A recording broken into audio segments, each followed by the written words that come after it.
Mais uma vez, um abraço a todos ligados aí no Bloco One Podcast. Prazer novamente poder conversar com a galera.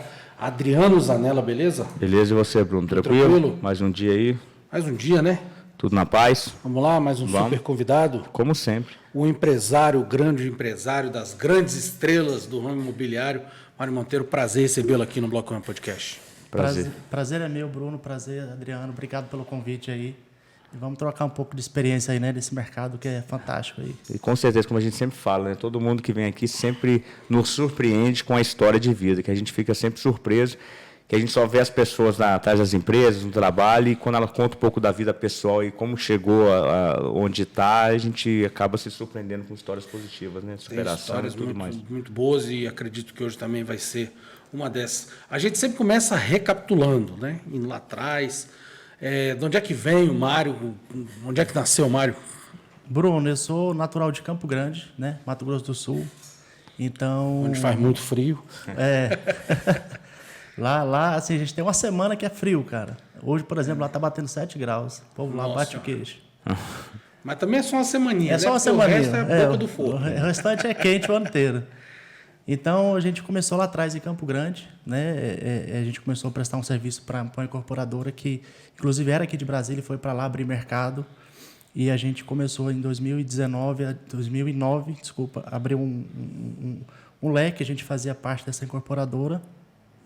E a gente, por prestar um serviço muito bom naquela época, e na época do boom imobiliário, né, abriu-se uma porta para a gente poder vir para Brasília. E a gente veio a convite dessa construtora Brasília, né, para poder montar a estrutura que a gente tinha lá em Campo Grande, que eles não tinham dificuldade aqui, pelo boom imobiliário, então estava difícil de achar empresa, todo mundo, o cara trocava muito de empresa, as empresas tinham muita demanda, então ninguém conseguia atender. Então a gente veio de fora para atender essa demanda e eu vim para cá para montar uma equipe, né, para tocar o meu negócio e voltar para a minha base, onde era Campo Grande, né, sou natural, sou nascido e tenho minha família lá. E aí acabou que eu vinha para cá, ficava 6 meses e ficava 15 dias em Campo Grande. Ficava 6 meses e ficava 15 dias em Campo Grande. Né? E naquela época casado, mulher já quase largando, né? Ela ficava lá em Campo Grande? Ela ficava em Campo Grande. E aí eu ficava indo nesse ir e volta. E na época, cara, eu lembro até hoje, a gente tinha muito problema com a parte de funcionário aqui, porque aqui a gente tem muitas pessoas boas, porém a gente concorre muito com o serviço público. Né? Então as pessoas, embora tinha possibilidade de ganhar mais, né, no privado, mas as pessoas têm aquela sensação de tranquilidade, né, de estabilidade no serviço público. Então, às vezes, eu tinha até funcionário que falava para mim: Mário, estou trabalhando com você, mas estou trabalhando para pagar um cursinho para eu poder me estabilizar no serviço público. Então, a gente tinha muito essa dificuldade, né? Também por não ser de Brasília, então a gente teve muita dificuldade de encaixar uma equipe no começo. E aí eu, conversando com a minha esposa, falei, né, vamos ficar um ano em Brasília e a gente estrutura tudo e depois volta para Campo Grande. E ela topou, mas esse um ano, hoje já fazem 10 anos que a gente está aqui, já tem um filho, já tem uma vida estruturada aqui, e agora ao contrário. A gente ainda tem um escritório em Campo Grande, mas a gente não pensa mais em voltar. Né? A gente já está estruturado aqui em Brasília, a gente gosta muito da cidade. Nessa indo e vindo, você ficou quantos anos, Mário? De ficar com a família lá e você aqui? Ficou perto de um ano. Um ano. Puxado, né? Puxado. Já tinha filho na época? Ainda não, né? Só esposa. Meu filho, inclusive, já nasceu um candanguinho aqui. Um candanguinho. Goianinho do quadrado. Do quadradinho aqui. Aí você foi bom aluno na escola? Ensino, eu sempre me confundo com isso, é fundamental. Fundamental era até a 8ª série. Até a 8ª série. Bruno, eu sempre fui um bom aluno, cara. Assim, eu sempre tirei notas boas e tal. Sempre fui aquele meio CDF, sabe? Sim. Na escola. Com isso, então, papai e mamãe não tiveram problema? Não tiveram problema. Não precisou de professor particular depois. Na Bahia não... Essa aí livrou. Meu pai já teve alguns processos comigo, que foi um negócio complicado. Dor de cabeça já teve? Foi enxaqueca. Dor de cabeça era um negócio bom. Bom, o que você vislumbrou de formação? Quando você passou daquela fase, já tem que começar lá, teste vocacional, tal, o que começou a passar da cabeça assim?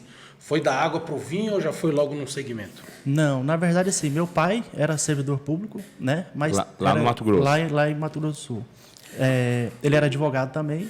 E aí, né, aquele negócio, você tem o espelho, né, do seu pai, e eu fui primeiro tentar fazer o direito. Ah, você tentou o direito, então? Tentei o direito, logo que, né, saí da escola, fui tentar fazer o direito, passei numa faculdade lá em Campo Grande, mas logo nos primeiros meses eu vi que não era aquilo que eu queria, né? E aí, logo com 18 anos, eu sempre tive a vontade de morar fora. Então, com 18 anos, eu arrumei um pessoal que me recebeu e fui morar em Londres. Então, morei um ano, com 18 anos eu fui embora para Londres. Fiz um intercâmbio. Mas foi para estudar mesmo inglês e foi embora. Depois que terminou o segundo grau. Depois que eu terminei, fiz um semestre de direito, vi que não era o que eu queria, e aí arrumei esse intercâmbio e fui morar um ano em Londres. Como é que foi teus pais com essa... O teu pai, que é advogado, você vendo o filho seguindo nos passos, você chega um semestre, pai, não é isso que eu quero, estou indo para Londres, ficar um ano lá. Dá uma preocupação, né? Porque... Eu digo porque normalmente o filho que vem assim, né? Quando um filho, que nem eu dei muita enxaqueca também, então o pai já fala assim, meu filho, você qualquer coisa tá bom, já está esperando, já não tem mais nem expectativa. Mas você que veio assim, um bom aluno, notas boas, entra na faculdade seguindo os passos do pai. E aí o pai pensa assim, pô, agora resolveu, né? Tô aí, meu filho... Caminhei. Aí um semestre, ó, pai, não é isso que eu estou gostando... Pô, então vai escolher outro curso. Não, vem embora para Londres. Porra, como é que foi esse para o seu pai? Te apoiou a família ou teve um pouco de... Não, Adriano, ele me apoiou, né? Eu acho que nessa época ele foi muito bacana comigo, me apoiou, que era uma decisão que eu sempre tive vontade de morar fora, de, né, vislumbrar outras coisas, ter essas experiências. Então nunca fui pro lado do serviço público como ele né, era. Nunca tive essa vontade. E aí morei um ano em Londres, cara, mas assim, pensa, você sair de 18 anos de casa, nunca ter morado fora. Então, assim, no começo foi uma experiência bem sofrida por não ter a vivência, né? Sempre estar morando perto dos pais, ali embaixo da saia da mãe, né? Ter aquele... Não tinha a mágica da comida, né? Não tinha a mágica da comida, não tinha a mágica da roupa, né? Assim, joga ali, depois já sai limpo, né? Já pega ali na panela, tá tudo pronto. Mas foi uma baita experiência, né, de vida. Muitas coisas eu trago até hoje, né? De amadurecimento, né? Consegui amadurecer muito rápido. Então, consegui ter essa outra visão de mundo muito mais cedo, né, do que a grande maioria. O que você mais absorveu de Londres que você traz com você até hoje? Bruno, eu trago a responsabilidade, né? Eu vejo assim, dos colegas antigos, né? Tem muitos ainda que até hoje moram com o pai, com a mãe e tal. Então, eu principalmente amadureci muito rápido nesse sentido. Então, eu vi que quanto mais rápido eu fizesse as coisas, mais rápido eu ia conseguir a minha estabilidade, montar meu patrimônio, montar, né, minha família, né, ter uma vida mais tranquila. Então, acho que isso foi o que me despertou mais rápido. Ô, Mário, parece assim, você fala assim, um ano passa rápido, mas para um menino de 18 anos, em um país diferente, né, é uma mudança. Eu digo assim, quando você voltou de lá, que eu já vi alguns depoimentos, quando você voltou de Londres, chegou em Campo Grande, né, na casa dos seus pais, provavelmente você voltou para a casa dos seus pais, Sim. Chegou na casa dos seus pais, aí começou a conversar com seus amigos, o pessoal que ficou, e você falou assim, cara, muda tudo, né? Muda tudo. Muda tudo, né? A tua visão, conversa, né? A tua visão mudou, a sua né? visão de mundo mudou. Então, aqueles amigos que ainda estavam na vibe de sair para um barzinho e tal, e você ali querendo caçar algum negócio para fazer, alguma coisa para montar e tal. Então, muda muito sua visão de Porque mundo. lá você tinha que se virar, né? Você tinha que se virar, Total. dividir apartamento, quarto, trabalhar, estudar, né? Lá é o... Chegou a trabalhar lá nesse... Trabalhei. Teve algum inusitado, não? Cara, eu trabalhei numa fábrica do McDonald's. E era frio, cara. Produzia salada, aquela salada pro do pessoal McDonald's. comer, velho. A ideia é dura, hein? É duro, cara. Então ali eu aprendi também a dar valor no dinheiro, né? Saber que não vem fácil as coisas, né? Assim, é o suor que faz você conquistar as coisas e você dar valor ao dinheiro, não ter tudo de mão beijada, né? Você falando dessa aí, cara, eu tenho que contar uma história, que eu tenho um amigo meu que morou em Londres, trabalhou, e ele chegou lá, o primeiro emprego dele foi lavando prato. E ele chegou lá, foi lavando prato, e pai, ele não falava nada de inglês, botaram ele para lavar prato. Não falava inglês, lavar prato é universal, né? Aí ele botou, ele olhou pro chefe e falou assim, tem que ir no banheiro. Ele falou, meu amigo, pode ir, mas os pratos vão continuar chegando. Aí ele falou que ele ia no banheiro, voltar, e falou, pô... E eu tive essa experiência também, cara. Porque quando eu cheguei lá, você não sabe falar muita coisa, né? Você sabe da escola. Então, igual o Adriano falou, universal é lavar prato. Você não precisa falar, você só precisa fazer. E, cara, até hoje eu falo assim, eu não entendo por que os caras servem um prato com 3, 4 pratos. É aquele pequeno, médio, grande. Bicho, o cara dá conta de sujar tudo, velho. Eu falava, caramba, bicho. Falava, não é possível, o cara consegue sujar os 3 pratos. Mas no começo, assim, você sofre, cara. Porque é um serviço que ninguém quer, né? Por isso que muito brasileiro se arrisca, porque é o que ninguém quer. E aquilo, eu acho, Mário, eu acho que bacana de trabalhar, cara, que a cultura fora dos Estados Unidos, Inglaterra tem, porque o cara vai pagar a universidade, aquela coisa toda, que quando você volta, você dá valor também, né, cara? Você vê o cara ali fazendo, você dá valor, muda a tua cabeça, né? E depois eu tive outra experiência que eu fiquei 3 anos no Japão. Então, aí você falou isso. Quando no Japão. Na verdade, de Londres... Ordem cronológica. Voltou para... Não, na verdade, de Londres eu já fui para o Japão. Eu não voltei. Eu não voltei muito perto do Londres, vamos por cima aí. Já estava sofrendo um pouco, vamos sofrer mais um pouco. Pô, eu quero pro Japão. E, assim, qual foi o gatilho para... Assim, como apareceu essa oportunidade em Londres de ir para o Japão? Aí você estava com 19 anos, foi com 18, 19 anos em Londres. E aí? Aí eu tinha uma irmã que já morava no Japão. Né? Ela já tinha muito tempo lá. E assim, quando eu fui para Londres, eu também fui com o pensamento de fazer um dinheiro, né? Levantar um capital, porque naquela época era 7-1. Falei, cara, vou chegar lá, vou arregaçar, né? Vou voltar aqui com 2 apartamentos. O custo de vida era muito caro, né? O custo de vida é muito caro. Você é um menino novo, né? Não tem muita experiência, então isso pesou um pouco. Aproveitava muito o pub ou não é a sua? Não, aproveitava. O pub lá é de lei, né? Assim, a cerveja, né?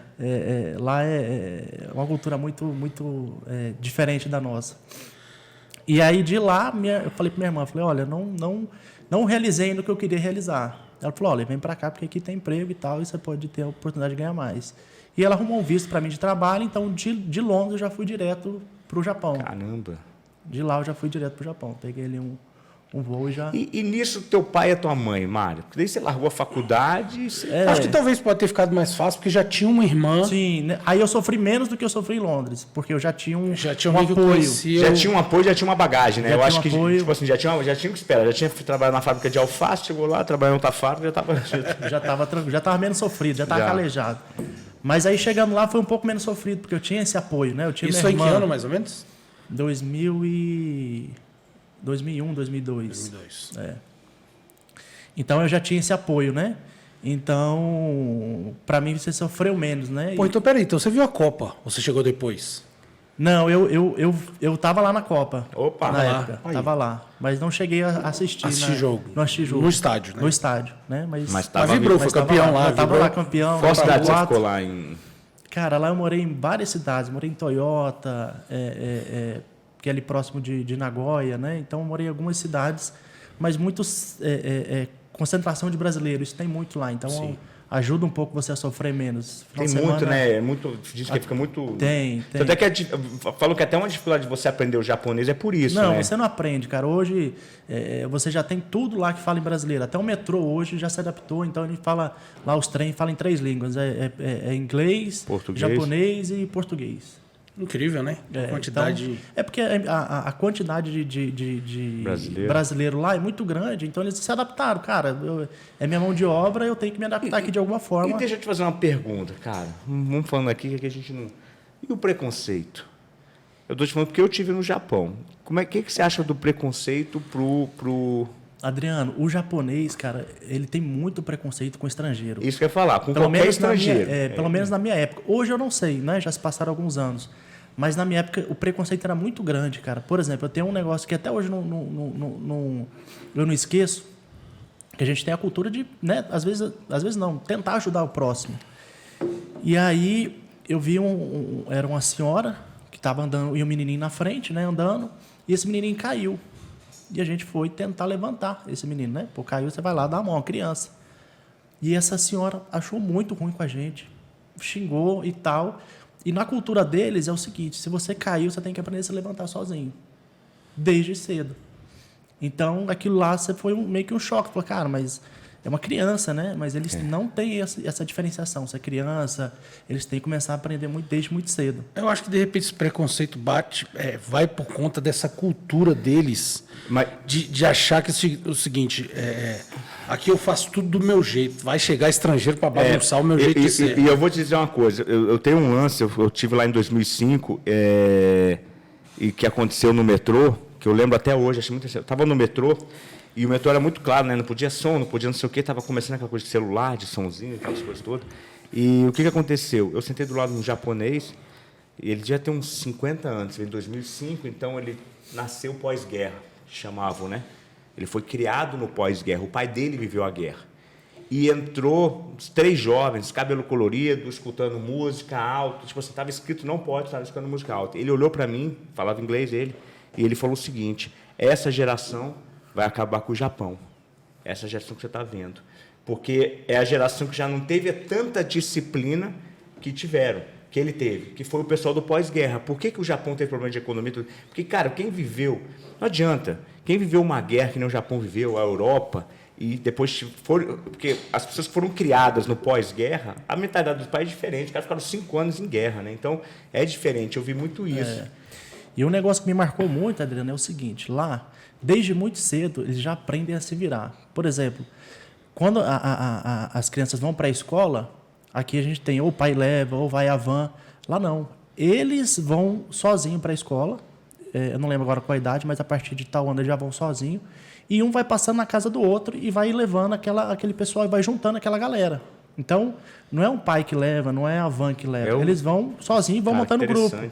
Então, eles vão passando e vai descendo as crianças, vão se juntando e vai aquele bando assim, um atrás do outro para poder ir para a escola. Você trouxe mais coisas assim, do Japão, Mário. O que você trouxe do Japão? Você falou da Inglaterra e do Japão. O que te marcou que você trouxe do Japão? Os 3 anos lá. O Japão, assim, é um negócio que a gente aqui no Brasil a gente costuma falar que tem o jeitinho brasileiro. Então, lá você aprende que não existe esse jeitinho. Lá é o jeito certo que tem que ser. Então, Não pise na grama é não pise na grama. não pisa na grama. Você vai andar, tem a faixa, você tem que atravessar na faixa. Entendeu? E outro fato muito engraçado, cara, que me aconteceu, porque assim, eu nunca falei nada de japonês, porque é muito difícil. É um dialeto que você tem que aprender do zero, né? Igual o mandarim. E aí, uma vez eu estava indo de bicicleta, voltando do trabalho, na verdade, e aí eu vi a sirene atrás de mim, né? E aquele cara ligando a sirene, desligando e falando, só que, pô, não entendia nada. Para mim, não estava falando comigo, Você né? a pé? Não, é de bicicleta. Bicicletinha. De bicicleta. E aquela sirene atrás de mim, aquela sirene e tal, e aí, mais para frente, ele passou na minha frente e entrou assim, né? Meio que me fechando.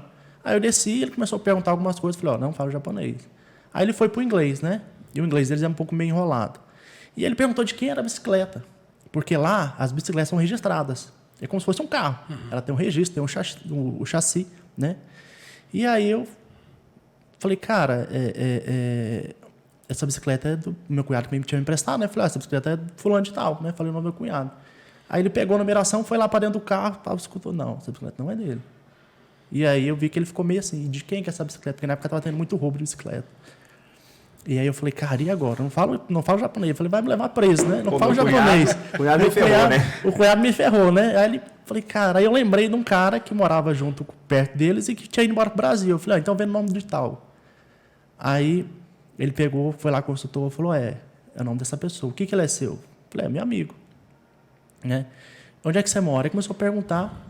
Aí beleza, me liberou, foi embora. Pois à noite ele foi lá em casa para saber se eu morava lá. Você morava lá. Para saber se morava lá. O mesmo policial? O mesmo policial. Então lá não existe andar o jeitinho. Lá tem que ser E o cara certo. confiou em você também, né? Tipo assim, ele falou, então tá, você falou isso, beleza, vou voltar à noite, vou ver. Se você não estivesse lá, você já tinha anotado o seu nome, entrava. Exatamente. Mas assim, ele te deu voto de confiança, né?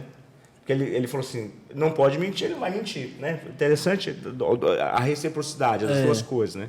Então a cultura deles lá é muito isso, cara, é muito certo, sabe? Você não vê aquele jeitinho, né? Você vai atravessar, tem que atravessar na faixa, tem que esperar a faixa, o sinal fechar, embora às vezes o sinal tá aberto, né? A gente tem aquela cultura, o sinal tá aberto, mas não vem carro, eu vou atravessar. Lá não, tem que esperar o sinal fechar. Eu tive um exemplo disso aí também, do ônibus, cara, do hotel. Cara, nunca esqueci aí, o ônibus ficava assim, a 50 metros do hotel. Tava um frio, era dezembro, né? E aí eu saí, tipo assim, o ônibus passava na frente do hotel 7 horas. Cara, eu saí, chegava às 6h55. Falei, cara, tô fora aqui, pô, o ônibus tá ali, vou andar até o ônibus e vou lá. Cara, andei até o ônibus, bati, aí o motorista. Eu falei, pô, mano, bati de novo ele. Cara, eu voltei, quando eu cheguei na frente do hotel, ele viu, aí ele, pode entrar. Eu falei, caraca, mano, pô. Mas aí um cara me explicou, falou, não, cara, se o ônibus é 7 horas na frente do hotel, é 7 horas. Não adianta você querer 6h55 pegar o ônibus antes. Eu queria ficar no calor, né? Mas o cara... E lá é justamente isso, cara. Você vai na estação do metrô, tem os horários dos trens. Você pode ir no horário, se você chegar 1 minuto, ele não vai estar lá. Se você chegar no horário, ele está passando.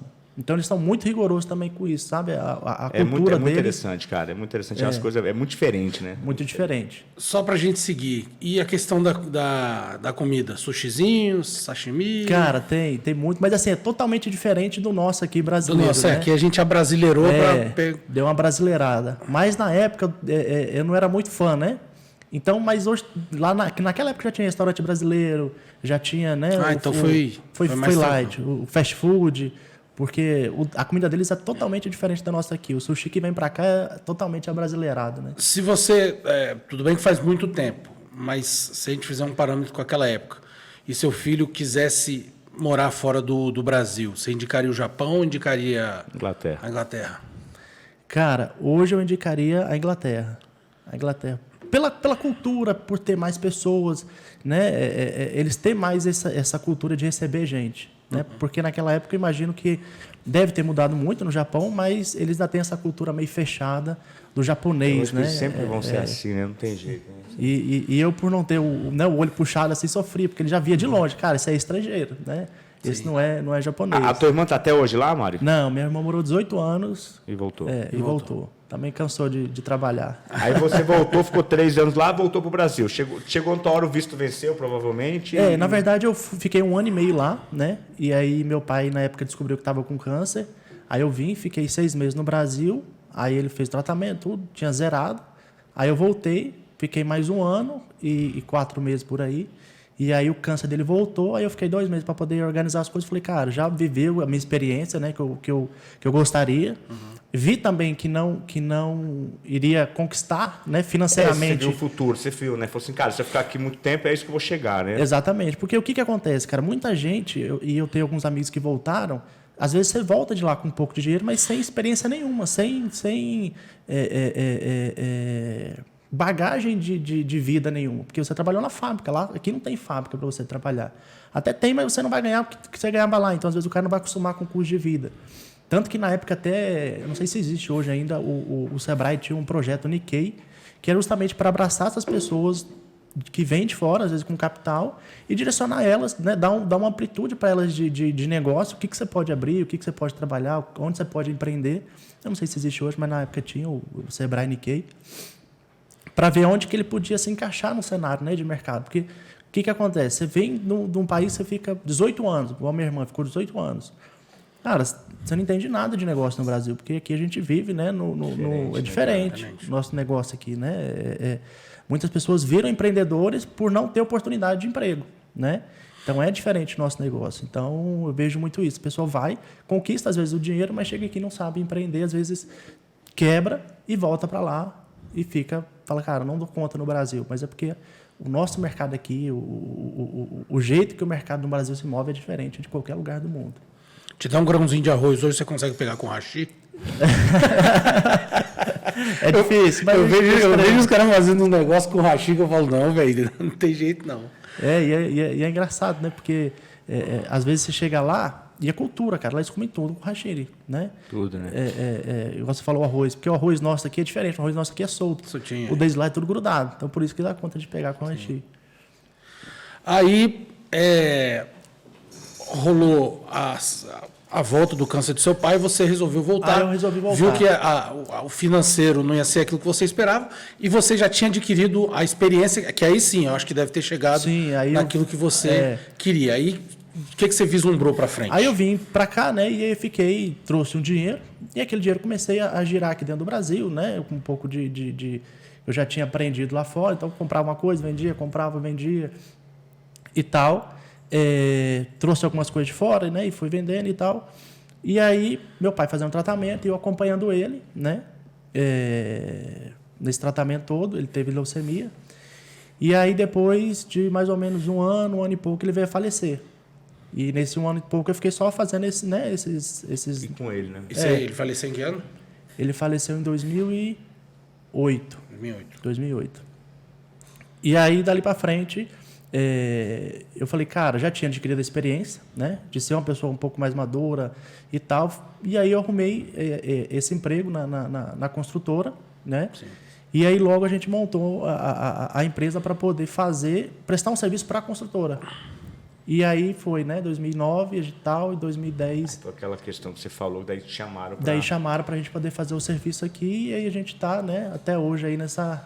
E hoje a tua empresa, Mário, falando porque ela presta serviço tanto para a construtora quanto para a pessoa física. Seria isso. Na época a gente prestava mais para PJ, né? Era mais focado para pessoa jurídica. Hoje a gente presta tanto para pessoa física quanto para pessoa jurídica. E o que define assim, porque você vai já falando, as pessoas falam financiamento, todo mundo já corre, já não entende. Define o teu serviço, a tua empresa, assim, o que a tua empresa hoje faz, tanto para pessoa física quanto jurídica, para facilitar. Então, Adriano, a gente faz, cara, aquela parte burocrática que ninguém quer fazer, né? Assim, os bancos já tentaram digitalizar, mas não conseguiram, porque aqui no Brasil a gente tem muita burocracia, né?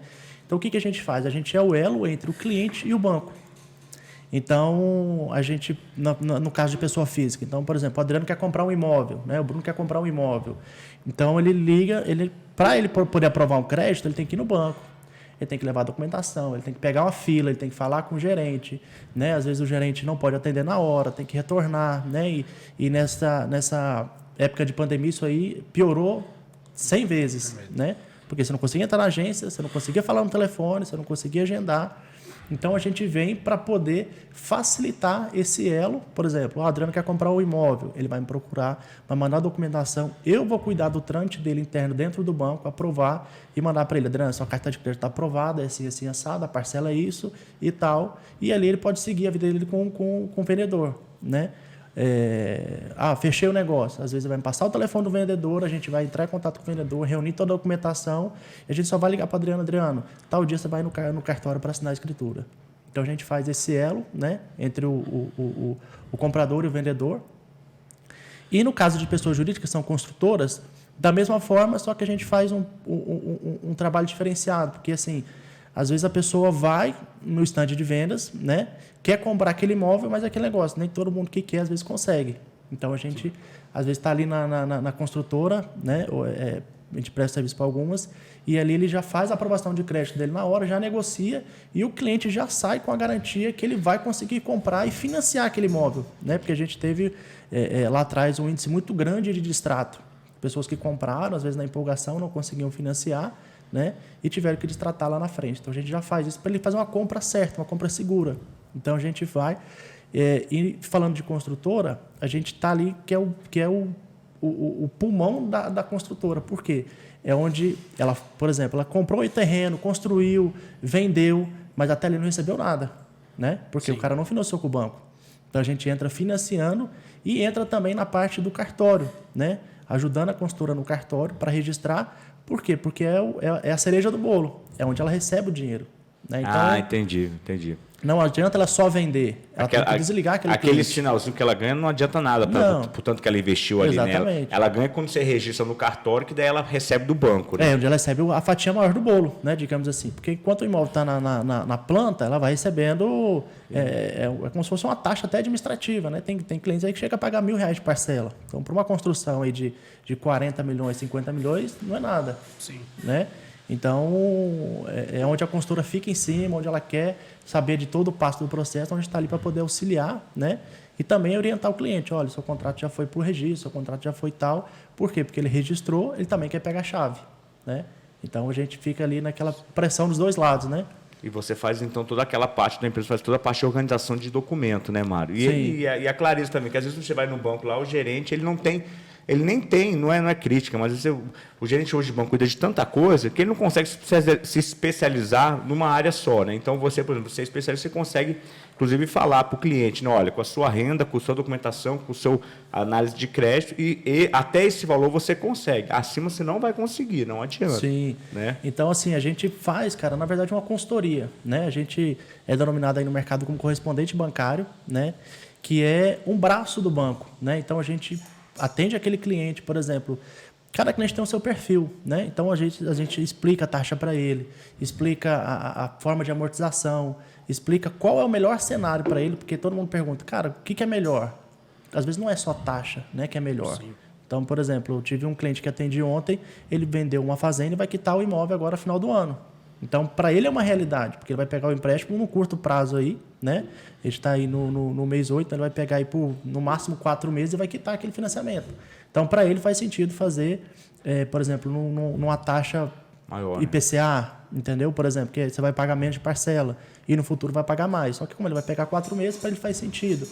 Então, a gente dá aquela consultoria onde você falou, o gerente ele às vezes não dá conta de atender aquele cliente nesse detalhe, né? Ele está ali muito mecânico. Você quer comprar imóvel? Quero. Me traz a documentação aqui, aprovo, está aqui quanto que você vai pagar de parcela e tal. É muito meio mecânico, ele não dá aquela consultoria, o tete-a-tete, né? Entendi. Que o cliente gosta. Hoje o mercado voltou a enfervecer. Como é que foi o período pandêmico? A gente ainda não, a OMS ainda não determinou o fim da pandemia, mas graças a Deus a gente passou pelo pior momento, acredito eu. Como é que foi o período de pandemia para o Mário, empresa do Mário? Bruno, na verdade, é até engraçado dizer, né? Durante a pandemia foi a época que o banco mais financiou imóveis de toda a história. Então, onde teve a maior valorização, o maior crescimento da história do mercado imobiliário foi durante a pandemia.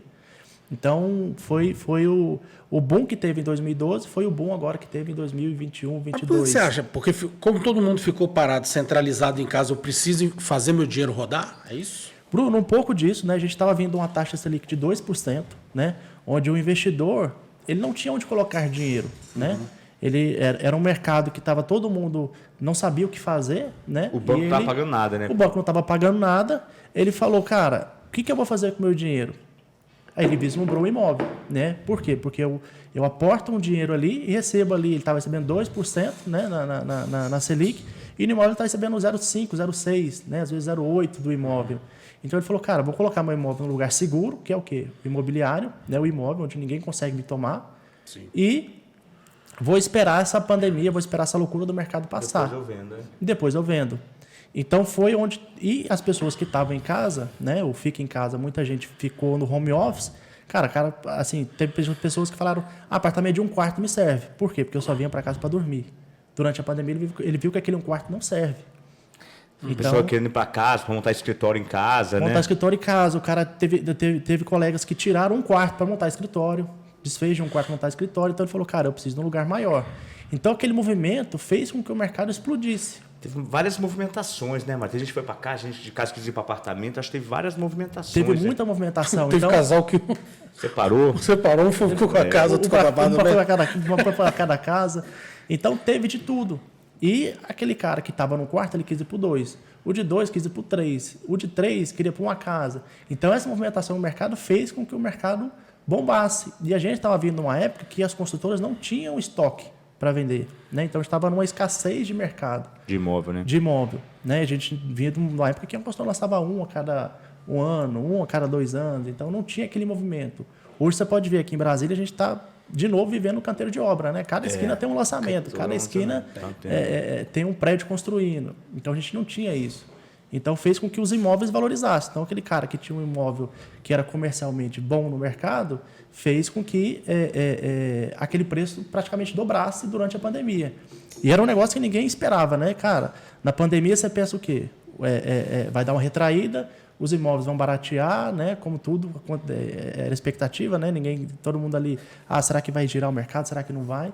E o mercado imobiliário provou isso mais uma vez, que é o mercado mais seguro que existe, né, no Brasil. Cara, e é uma coisa, né? É interessante, eu estava até vendo isso, né? Falando, muita gente, a questão de ficar em casa, aí deixou de viajar, deixou de ir para restaurante, deixou de um monte de coisa. Aí a cabeça do cara começou a ver, o que eu vou fazer com o dinheiro, o que eu vou fazer? Aí, por exemplo, Brasília, que tem muito funcionário público, o dinheiro começou a sobrar, porque o salário dele não parou. Né? Cidades de empresas, vamos dizer assim, né, funcionário, o salário diminuiu. Aqui o salário do cara continuou pingando. Então, muita gente viu a oportunidade de investimento. Falou, cara, o juros está barato, eu não estou viajando, está sobrando dinheiro, eu vou comprar um imóvel, vou investir, vou arriscar. Eu vi muitos casos desses também. Então o mercado ele deu um boom violento, assim. Então a gente está agora num momento que deu uma estabilizada, porque do tanto que subiu, né, a gente falou, o mercado tá reconhecendo que ele não tem, embora esteja subindo um pouco ainda, mas não na velocidade que subiu durante a pandemia. Então a gente financiou muito imóvel aí durante a pandemia. E Mário, eu vou te fazer uma pergunta que eu vejo muitas pessoas falando, né? A gente vive num país de uma política instável, né? A gente tem um governo de um lado, depois pode ter um governo do outro. A gente vive, eu acho que o continente sul-americano ele é muito instável e está se provando isso cada vez mais. A gente vê a Argentina do jeito que ela está, e 20 anos atrás era a Europa da América do Sul, o Chile, que era um exemplo, como é que ele está caminhando também. Então, isso está muito claro para o Brasil. E aí eu te pergunto, com um país que nem o nosso, que tem essa instabilidade política, o imóvel acaba sendo um excelente investimento pela segurança, as pessoas estão vendo isso também como uma forma, falar assim, cara, independente da economia, do governo, da moeda, a minha casa, o meu apartamento alugado está lá. Se o real valorizou, caiu, vai subir o aluguel, baixar, não interessa. Eu digo, a mentalidade, você acha que mudou também com isso? As pessoas viram isso ou não? Isso aí não interfere, o cara vai para o banco, volta? Não, Adriano, mudou. Então, assim, né, as pessoas viram o mercado imobiliário como uma moeda forte, né, como uma moeda estável. Então, a gente tem um imóvel ali, ninguém vai me tomar. Né, diferente que a gente teve lá atrás, no plano Collor, que o cara tinha um dinheiro na poupança, alguém veio lá, pegou e o cara ficou a ver Muita navio. gente quebrou, né? Se suicidou, né, cara? Foi uma loucura. Quando você olha atrás hoje, você estuda, cara, teve gente que perdeu tudo. Tem gente que perdeu tudo. E aí o imóvel, cara, ninguém vai te tomar. Né? A gente não vive num terremoto, não vive em desastres naturais, que, cara, pode ser que daqui a pouco aquele negócio venha cair. Então, o meu imóvel é físico, né? Então, aquele ninguém vai me tomar. Né? Então, com o tempo, como os nossos avós, né, os antepassados falavam, quem compra terra não erra. Né? Então, isso se perdura ao longo do tempo. Então, dificilmente você vê uma pessoa que comprou um imóvel X e, com o passar dos anos, ela vendeu mais barato. Né? Isso dificilmente acontece. Então, ele se provou, né, que é uma moeda forte. Então, a gente tinha muito aquela cultura, né? E aí começou a subir a taxa de juros, né? Veio os especialistas aí do mercado financeiro e falou, não, invista, não compre seu imóvel, pegue seu dinheiro, paga aluguel e invista. Só que, cara, a gente mora no Brasil, né? Então, dificilmente a pessoa vai ter o dinheiro para pagar aluguel e o dinheiro para investir, né? E muitas vezes não é só isso, não tem a cultura, né? A gente não tem essa cultura de investir. A gente tem a cultura o quê? De crescer, casar e ter sua casa, né? Então, hoje, vários desses especialistas do mercado, né? A gente tem o Thiago Nigro, né? Que é um baita investidor, nível, né? Mundial aí, né? Reconhecido mundialmente. Hoje ele já está falando, cara, compra seu imóvel. Ele tem até um programa no YouTube já, não sei se vocês já viram, ele visitando vários stands, conversando qual que era o apartamento que ele podia comprar para poder... Já, tipo assim, mostrando, ensinando o cara a comprar um bom imóvel, vamos dizer assim. Comprar um bom imóvel, fazer um investimento. Né? A gente ainda tem, cara, aqui em Brasília, o cara comprando a planta, ganhando valorização durante a construção e vendendo depois. Então, é um mercado realmente... Eu tive amigos que eram dessa filosofia, tinham dinheiro para comprar o imóvel, e ele aplicava e ganhava aluguel, e pagava aluguel e sobrava. Bom emprego, tudo. Não, teve gente que comprou 2 imóveis, tinha... Você tem aquelas intermediárias, aquela coisa, você tem que estar preparado. Sim. Teve gente que comprou 2 imóveis, quando um ficou pronto, morou, pegou outro, vendeu e pagou com o próprio apartamento. Esse caso que eu vou te falar, ao contrário, o cara tinha um dinheiro aplicado, com aquela coisa do especialista de investimento, ele vivia da renda e pagava aluguel, não vale a pena ter imóvel. Com esse boom, o dinheiro dele não deu mais para comprar um imóvel. Aí ele correu atrás do prejuízo e financiou e falou, cara, ou eu vou agora mesmo perdendo já, ou eu nunca vou comprar. Agora, Mário, dá essa consultoria pra gente aqui. Vou dar um exemplo de um amigo gordo meu que chama Bruno. Tá? Sério? Quem Ele Gente boa. gente boa. Ele é cara, sangue bom. Dá uns vacilos de vez em quando, mas é sangue bom. Aí é o seguinte, apartamento de 2 quartos, né? 2 filhos, ele e a esposa, o apartamento fica pequeno. Sim. Financiado o apartamento. Como é que esse cara faz para, de repente, tentar ir para um apartamento de 3 quartos ainda está financiando? Pode até se desfazer desse. Como é que esse cara faz? Assim, quais são os cuidados que ele tem que tomar? Bruno, e até interessante sua pergunta, porque muita gente que a gente atende, né, várias pessoas durante o dia aí, tem pessoas que desconhecem que ela pode vender o imóvel mesmo financiado. Tem pessoas ainda que acreditam que tem que quitar o imóvel para depois vender. Né? Então, pelo contrário, você pode vender aquele imóvel financiado. Né? Então, quais são os cuidados? Cara, a primeira coisa é saber para quem você está vendendo. Né? Então, por isso que existe aquela consultoria de pegar a documentação, aprovar o crédito do cliente. Porque muitas vezes, aquele cliente que quer comprar, às vezes, como a gente diz lá atrás, não tem condição. Então, muitas vezes, você vai amarrar com aquele cara e aquele cara, às vezes, não vai ter condição de comprar. Então, fazer um contrato de compra e venda muito bem feito, bem amarrado, né? Garantindo as duas partes, né? Isso é primordial, tanto para o comprador quanto para o vendedor, né? Cada um tem sua responsabilidade dentro do contrato.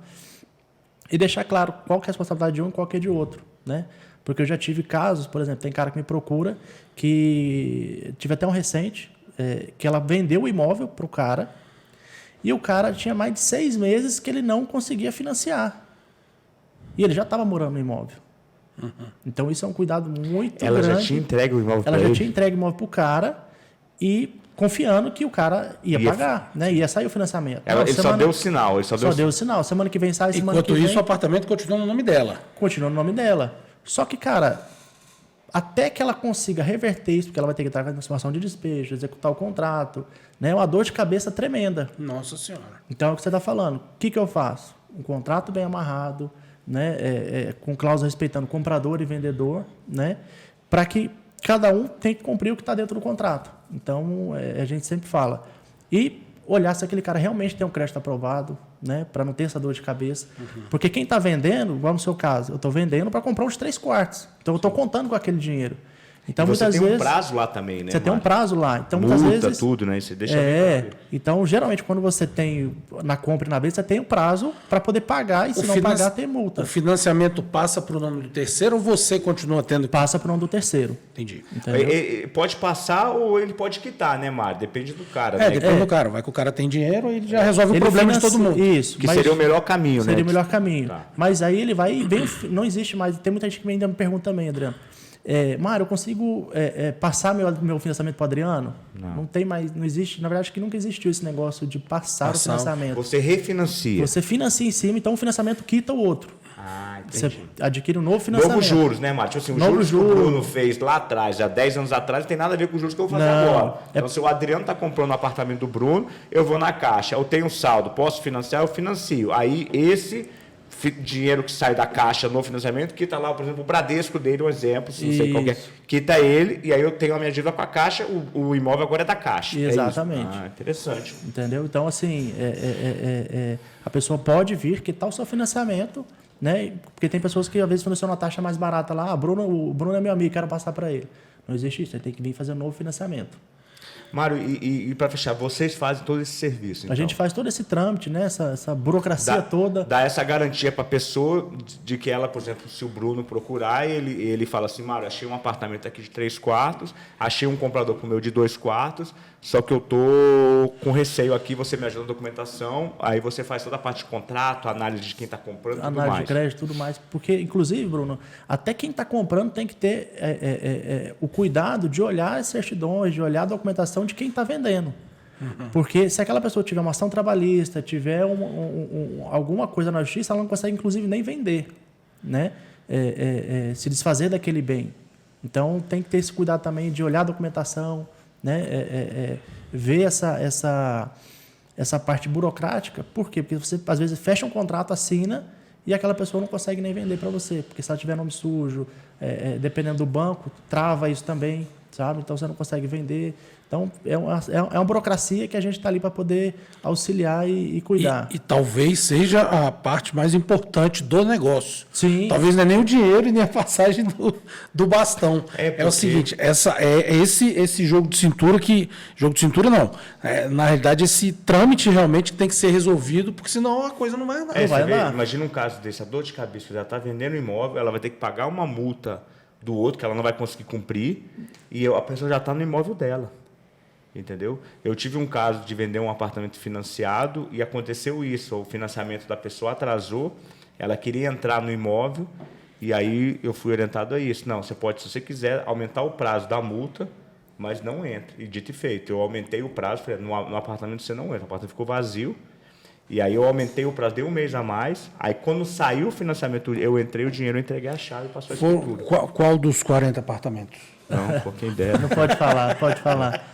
E aí, o Bruno, até anotei aqui um dado interessante, cara, que saiu ontem, que a Caixa bateu mais uma vez o recorde. Você estava perguntando na época da pandemia como é que foi e tal, então mais uma vez ela bateu o recorde. Em julho agora, o banco financiou mais de 16 bi de imóvel durante o mês de julho. Nossa Senhora. Tá? Então, a gente teve aqui, até anotei aqui, que foi um dado muito interessante que eu vi. Então, só no mês de julho, financiou 16,3 bilhões de crédito imobiliário. Nossa, então, coisa, é um volume gigantesco, é uma roda que segura a economia, né, brasileira. E a gente, então, teve um aumento de 38%. Então, do ano passado para cá, no mês de julho, teve quase 40% de aumento no crédito imobiliário. Então, é um mercado que, cara, movimenta a economia do Brasil, movimenta, impulsiona o mercado, né? Porque a gente tem uma cadeia, né? A gente tem ali, quando a gente pensa em construção, a gente pensa só no tijolo, né? Mas, cara, é a indústria, é o tijolo, é a areia, é a pessoa, aquela senhorinha que vai lá na frente da obra vender aquela marmita. Um lanchezinho. Então, tem os diretos, né? Os empreiteiros e tudo mais, e tem também os indiretos, né?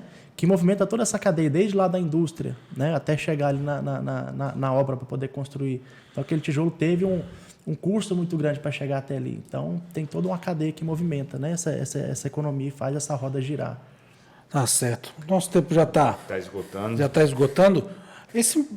O Mário precisa conhecer. Ali, ele já conhece, evidentemente. Já usou. Mas ele já usou. Mas vamos ver o que ele pode ir nesse mundo tecnológico aí. E isso é muito engraçado. Eu já estive até conversando com o Adriano. A gente está agora na época da tokenização, né? Então, tudo o pessoal está tokenizando e o mercado imobiliário não podia ficar de fora. Sim. Então, a gente já tem vários empreendimentos sendo tokenizados nesse novo formato, né, do mercado, que é o Bitcoin, que é a criptomoeda, que é o blockchain. Então, o mercado não ficou de fora. Então, a gente tem essas opções já no mercado onde a pessoa consegue comprar uma fração daquele imóvel. Então, por exemplo, a Mário não tem dinheiro para comprar um imóvel para alugar, mas eu tenho um dinheiro para investir. Então, ele pode comprar uma fração daquele imóvel através do blockchain. Então, ele compra aquela fração e recebe um aluguel também em cima daquele recurso, daquele aporte que ele fez, né?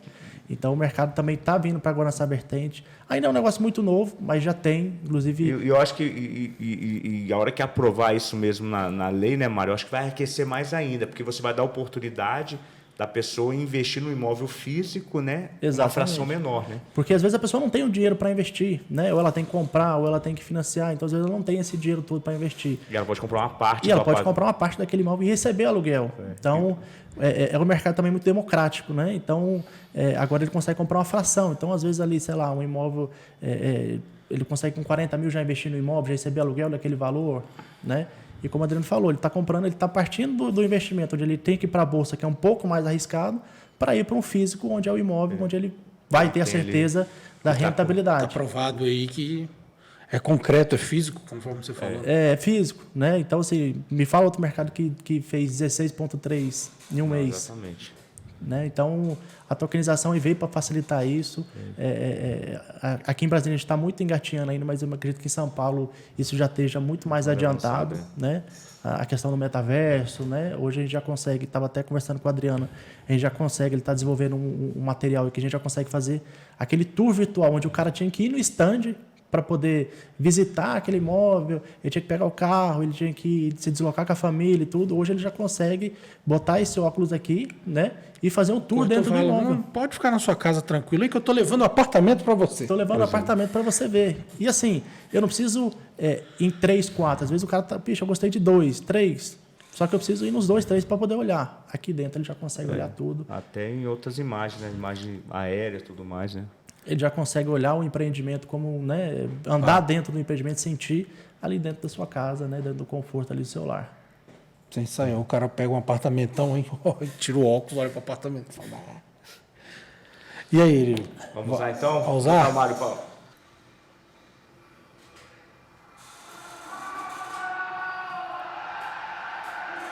A gente tinha um jogo da Copa nesse negócio aqui, velho.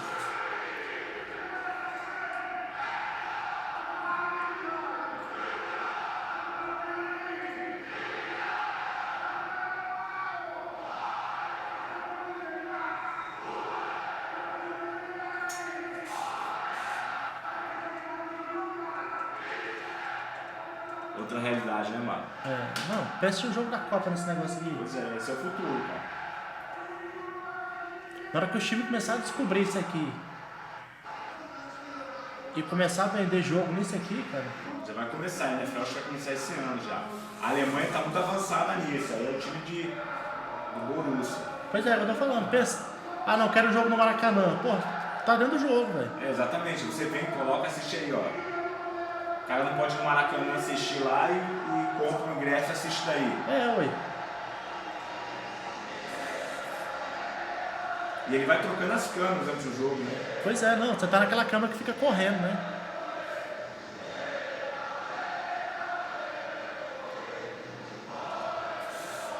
No esporte, eu acredito muito que é o futuro isso aí. Entretenimento.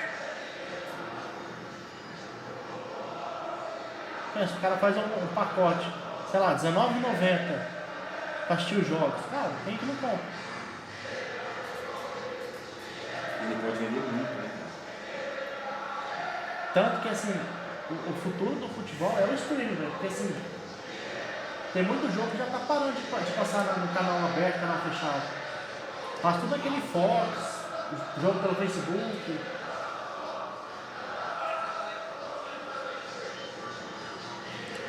Isso aí, ó, a empresa que gastava, você imagina, o profissional, tanto de profissional para cobrir uma Copa do Mundo, o cara transmite isso aí, transmite no estúdio.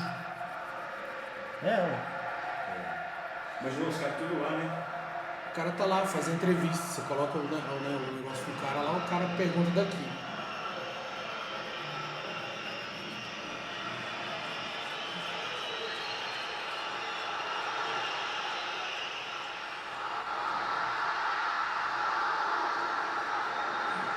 Vai mudando a câmera, né? Pô, você tá lá em cima, velho. Vai mudar, vai mudar, quer ver mais? Só ver, vai mudar, ficar atrás do mundo.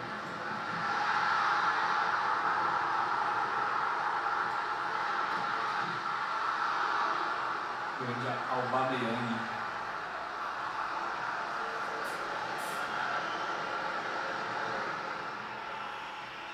Olha pra trás, Marco, é a torcida.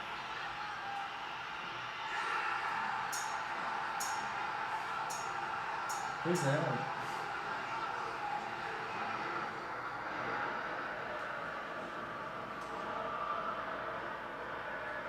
Acho que essa liberdade de movimento, de você poder olhar pra onde você quer. Pronto, aqui o banco tinha reserva. É. O banco, velho. Você vê o que o cara tá falando, é que o Bruno fala do jornalista, cara. O jornalista com uma câmera dessa, ele pode ficar olhando pro banco, né, Bruno? É, acompanhando todos os detalhes, detalhe de galera, se é uma porrada atrás, se tiver gás lacrimogêneo, tu não vai chorar. Não, teve um jogo aqui, Flamengo e Palmeiras, velho, que teve esse negócio do gás. Porra. Marei, um jogo da Bundesliga, visto Cara, é a mesma coisa se você estivesse lá dentro do estádio, né? Assim, É o que a gente fala, né? Não tá no estádio é melhor, mas assim, imagina a acessibilidade que vai permitir. Pois Até é. durante a semana, né? Você tem um jogo que você não consegue ir, você tem essa opção, é muito melhor que a televisão. não, e a realidade é a mesma coisa se você estivesse dentro do gramado. Você tá praticamente, você olha para trás, você vê o banco de reserva, você olha a torcida, você tá dentro do campo. Então, Vivencia, né? você vivencia, você tem aquela sensação, né? Às vezes você tá no estádio, você não tem o mesmo sentimento que tá ali dentro do campo. Realmente é um negócio que, quando vir, vai pegar. Vai pegar. Mário, a gente queria agradecer muito essa troca, esse seu conhecimento que é vasto nessa área de não só imobiliária, mas de fazer acontecer para pessoas, o que é muito importante, para pessoas físicas e jurídicas. Queria agradecer, foi um bate-papo muito bom, sua experiência de vida também é fantástico e já te convidando já para as próximas aqui para a gente bater mais papo. Não, com certeza. Bruno, obrigado aí pelo convite, obrigado pela entrevista. Adriano, obrigado também pelo convite aí. Cara, eu acho que assim, a gente compartilha, a gente aprende de novo, né? Eu acho que essa troca aqui é muito importante, é muito gostosa, né? Porque a gente acaba conhecendo outras pessoas, conhecendo outras realidades, né? E de outros mercados. É muito gratificante.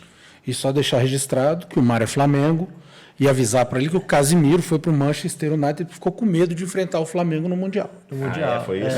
Foi isso. Ele ficou com medo, ficou com temor. Receio, Ficou né? com receio, né? Valeu, Mário. Obrigadão aí. Até a próxima. Valeu, Adriano. Obrigado, cara. Obrigado, Bruno. Valeu, gente. Mais uma vez, obrigado pela parceria, pela paciência de nos assistir aí no Block One Podcast. A gente volta numa próxima. Um forte abraço a todos. Tchau, tchau.